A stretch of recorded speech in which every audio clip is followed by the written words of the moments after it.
Hey guys, welcome to the Touchdown Table. I'm Ryan, that's Tyler, that's Jordan. And in this video, we are going to be breaking down and discussing Dak Prescott's new contract after all the rumors and rumblings over the past year, really, of this, relationship between Dak Prescott and the Cowboys. Was there any chance he could go somewhere else? Would he get the franchise tag or would he get a new long-term deal? We know the answer to that. He's got a new long-term deal. He's going to be making lots of money, and we're going to talk about the ramifications for him and the Cowboys going forward.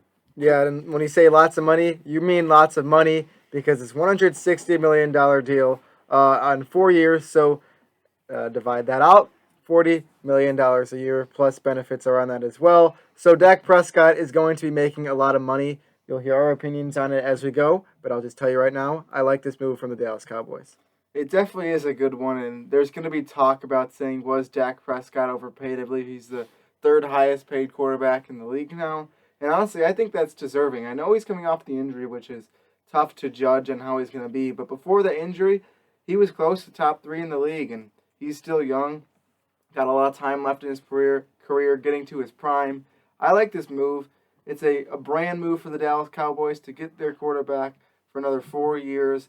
I'm a big favorite despite the $160 million, which is a lot.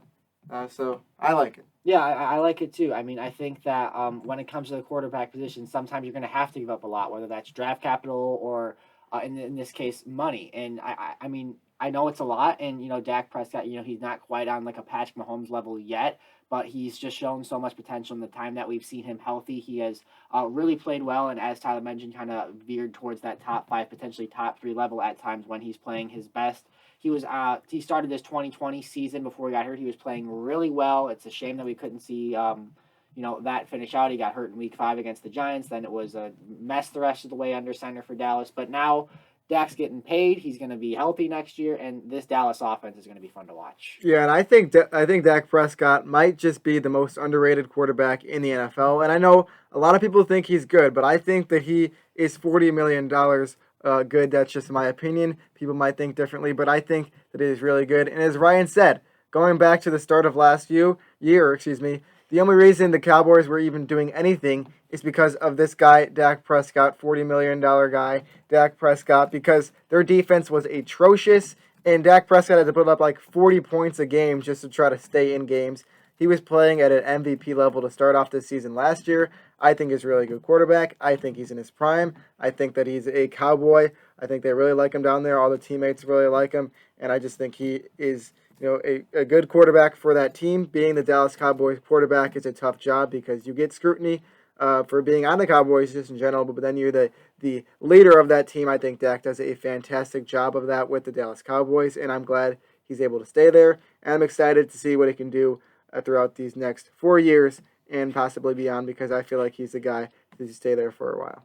Yeah, I definitely agree. It would be weird to see Dak Prescott not in the Cowboys jersey just because it seems like that's the brand that Dak Prescott has going. He's already got commercials with the Cowboys and for other brands as well. Being the Cowboys quarterback comes with a lot, and Dak Prescott is definitely a guy that can handle that. We've seen that the previous years that he has been there. He's going to bounce back from this injury and be better than ever. I'm excited to watch the Cowboys next year. I know a lot of people hate on him, but Dak Prescott is a guy that it's really tough to hate on, and I love the guy. Yeah, for sure. He's a guy that's tough to hate on and really liked around the league. And I just want to, talk about the quarterback situation for Dallas because we know that it's set in stone. They got Dak Prescott, but let's look around the NFC East. We don't really know what Washington's going to look like. The Eagles have Jalen Hurts, who really only played a third of a year, and then the Giants have Daniel Jones, who we really don't know quite how good he can be yet. He could actually turn out decent, or could end up not going so well with that. So the Cowboys are really getting themselves in a good position to succeed in this division because they have the advantage at the quarterback position. They have certainty at the quarterback position, and that's something that is very valued in this league, and that's why it's so expensive or requires a lot of draft capital to get a franchise guy like the Cowboys have. So I just think it's noteworthy that the Cowboys really have a leg up on the quarterback situation. I mean, more than a leg up, more like 3 legs up when it comes to the quarterback situation compared to their division rivals. Yeah, they have like 8 billion legs up if you're going on the offensive side of the ball. I mean, I don't know how this team has money left to spend. They spend a lot of money on Zeke. They spend a lot of money on Amari Cooper. At least that's what this website says. I didn't know he was extended, but apparently he was. I guess I just missed that part of it. And then now this Dak Prescott thing. they're spending a lot of money on these big guys, which I don't blame them. But you know what that means? It means their defense is not good. So this year in the draft and the free agency, they got to try to get low budget guys that are going to produce well, guys they can really work and train to be starters on their team because they don't have a lot of money to work with to build up that defense. And that was a weak part of their team last year by far, even with the quarterback scenario that happened. So that really needs help. I think they're going to have to continue to try to build that up with a little money at this point with all this stuff. But I don't think it was a bad move to re-sign Dak. I'm just saying they spent a lot of money on their offense, and now the defense might take a hit because of it. But hey, we saw it last year anyway. So Yeah, sign your best players to big contracts, and especially for the Cowboys. Why not do that? They need those big names to keep the Dallas Cowboys name going. Dak Prescott is definitely one of those guys. But let's not forget about the last two off seasons really where we were finally anticipating this move and it never happened. He got franchise tagged, I believe, and then they did not do it again this year. So he finally got his long-term contract, the 4-year contract, and it paid off for him because even after the injury, he got more money than he originally was even asking for if he gets the full extent of the contract. I think last offseason he was asking for $35 million a year. If he gets the full extent of this contract, it's $40 million a year. I've heard up to 40 last year. Yeah, coming into this year. Yeah, and I think we're gonna see a lot more quarterback things go up for their price, and that starts with Dak Prescott. But I also think you have to be cautious with these quarterback contracts. But there's really been no criticism with this Dak Prescott one because it's not much of a risky move unless you are just talking about that injury because he's been great really his entire career with the Cowboys. Well, you got to be cautious with guys like Jared Goff or Carson Wentz, who are both players who are moving on now. You got to be cautious with them, of course. But with Dak Prescott, I believe he's at a different level than those two guys. I think there's a lot more security in him. He's played a more consistent game throughout his years, and he's played really good throughout as well. Of course, Carson Wentz and Goff had their moments in there, but Dak Prescott has done it through thick and thin. He's always been the guy working hard and getting things done for that Cowboys team. So that's why, yes, you got to be careful signing those guys to bigger deals, especially coming off an injury like this. But Dak is a guy that I don't think there should be much of a problem with because he has a lot of consistency. He's a really talented player. He's loved by his team. He loves that team. And I think he'll play some good football in Dallas for the next 4 years. Yeah, I'm glad you brought that up about some of the past quarterback big contracts that haven't really worked out because it's something to mention. You know, we've seen guys like Jordan mentioned, like Jared Goff, like Carson Wentz, even the Jaguars when they paid a bunch of money to sign Nick Foles to a 4-year contract in free agency, that didn't end up going well. The 49ers extending Jimmy Garoppolo, we don't even know what his situation is going to be with Week 1. Will he be in San Francisco? Will he be in New England? Will he be somewhere else? We don't know. But I think a point stands that maybe team will kind of make quarterbacks, prove it a little more and maybe wait for some more years of success before they hand out those big lofty contract extensions. But I think, like we all agree that Dak Prescott has more than proven his worthiness of a big contract extension because he can absolutely be a franchise quarterback in this league. And he's got tons of offensive weapons to work with. They got a great receiving core. The offensive line is still solid, although they're getting older a little bit. I think they lost some guys too. Yeah, they did. Travis Frederick retired last year. But other than that, they're still pretty set with some solid guys, mix of veterans and some younger guys like Connor Williams per se. But yeah, Dak Prescott's Don't cry. What? Don't cry. Oh, I get it. Okay, yeah, because when he was drafted, got it. Okay, but yeah, nothing wrong with that though. No, nothing. Oh, for sure, it's such an emotional, awesome moment. I don't blame him. But anyway, the point I'm just trying to make is Dak Prescott earned this, and that he's just in a great situation, and this Dallas offense is going to be something else when everyone's healthy.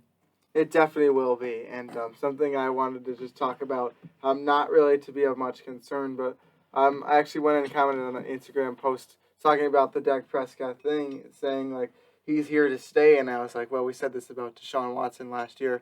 True. So these contracts, as we have seen with Watson, are not necessarily set in stone, but with Dak Prescott and the Cowboys, I would be fairly confident that 4 years of this deal goes by and Dak Prescott is still with the Cowboys. Would you guys agree with that? I know the Cowboys are not the most liked team, but their management is better than the Texans' management. Therefore, Dak Prescott won't get too angry with them, and therefore he won't want to leave. Okay. Hi, Jerry Jones. Yeah, the Cowboys had quite the disappointing year last year. And now that we know Dak Prescott is going to be back, let's talk about what we have next year. I know we've gotten into it a little bit, but we got the extra game. Dak Prescott, hopefully coming off the injury, can get back to where he was last year. First off, I just want to ask, do you guys think he gets back to where he was, or is it going to take time for him to heal up that leg and get back to Dak Prescott form? He's had time. He'll be ready. I think maybe weeks 1 through 3 there might be a few instances of a little rust, but I mean overall no, I think he'll get right back, and by week 4 you won't even be able to tell the difference. But just those first weeks getting back on their play, and I think there could just be a little bit of a acclimation, which makes sense. A lot of guys have to go through that. It's nothing against him. It's just something that could happen. Some like hesitancy running the ball, things like that. Yeah, but fixable things that'll just kind of go away with time. All right. Next question that I have. We know last year we were talking like a quiz. Well, it's not a quiz. I just want your guys' opinions. We'll grade it after the season. So there's a lot of hype for the Cowboys last We'll switch year. papers. Talking about people were saying they were going to go to the Super Bowl. They got this big team. But that never. This is their year, though, just Tyler. didn't I don't happen. think you get it. This is their year. Yeah, well, that'll be our final question. But do you guys think that they could be contenders now if Dak Prescott stays in the entire season? Because I certainly do think they can be. And I know the NFC East was terrible last year, and the Cowboys were a part of that early on. But they struggle early on, and then they start to pick it up. I think this is a team that can do some serious damage next year, especially considering the division they're in. I agree 100%. The defense needs to get better come playoff time. I think they'll get to the playoffs, especially because they're in the NFC East, and now hopefully they'll have Dak Prescott back for a full season as long as he can stay healthy. So I don't think it should be much of a problem getting to the playoffs, especially with the new format. But if their defense is not good enough, they're going to get run over quickly unless Dak Prescott is playing like an MVP year. So defense has to get better, but offense is really good. For sure. Well said. And as promised, the final question, is this the Cowboys' year? No, I don't think so. I think we're approaching it. I would not be shocked to Unless they see the draft Cowboys win a Super Bowl during the duration of this contract. I think they have that type of team. They just need to improve their defense. I think it's tough to argue that they have a good offense. That's pretty clear. So it's pretty exciting if you're a Dallas Cowboys fan, a move you've been anticipating for a long time, as well as the rest of the NFL, and it finally happened. Dak Prescott, 4-year, $160 million deal is what it could be up to. So that's a lot of money, obviously. Congratulations to Dak Prescott and his family. A lot of hard work went in from Dak. You got to give him the credit. He's well-deserved. So congratulations. And now I'm going to address you guys watching this video. Thank you guys for watching this video. Make sure to go down in the comments. This is our year, right? This could be our year. That's right. Go down in the comments. Let us know. Is it the Cowboys' year? What do you think about this move by the Dallas Cowboys? You probably think it's good. Every year is our year. Also make sure to like this video, subscribe to our channel, hit the notification bell. Go check out our Instagram and our podcast where we will mention this move in our next podcast, whenever that may be. Soon, hopefully. Yes, hopefully it'll be free soon. Yes. All right. Once again, thanks for watching this video, and with that, we will see you guys later. See ya.